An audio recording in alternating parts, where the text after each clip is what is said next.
మాటలు రాస్తూ ఉన్నారు.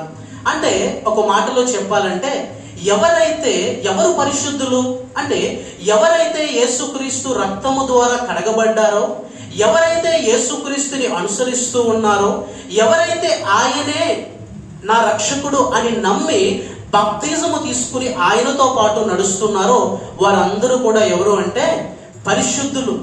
ఎందుకు పరిశుద్ధులమయ్యాము అంటే అది మన వలన మనం అవ్వలేదు, కానీ అది కేవలం ఆయన కృప వల్ల ఆ పరిశుద్ధత అనేది మనకు వచ్చింది. ఒకవేళ కనుక మనం అనుకుంటూ ఉంటాం, నేను న్యాయవంతుని, నేను నీతిమంతుని, నేను యథార్థవంతుడని. కానీ ఒక క్రైస్తవుడుగా నువ్వు గుర్తుపెట్టుకోవాల్సింది ఏంటంటే, నువ్వు యథార్థవంతుడు అయినా, నువ్వు న్యాయవంతుడు అయినా, నువ్వు నీతిమంతుడు అయినా, నువ్వు పరిశుద్ధుడు అయినా సరే, అది ఎవరి దగ్గర నుంచి వచ్చిందంటే ఆ అట్రిబ్యూట్స్ అన్ని కూడా ఎవరి అంటే మనం నమ్ముతున్న ప్రభు అయిన యేసుక్రీస్తువి. ఆయన కృప చూపించి ఇవ్వటము ద్వారా ఆయనకున్న సుగుణాలు ఈనాడు క్రైస్తవులమైన మనకు కూడా మన జీవితంలో కూడా మనము చూస్తూ ఉన్నాం. మామూలుగా వాడుకలో మనకు ఒక మాట ఉంటుంది, అదేంటంటే బ్రతకటం వేరు, నిజంగా బ్రతకటం వేరు. ఏంటంటే బ్రతకటం వేరు, నిజంగా బ్రతకటం వేరు.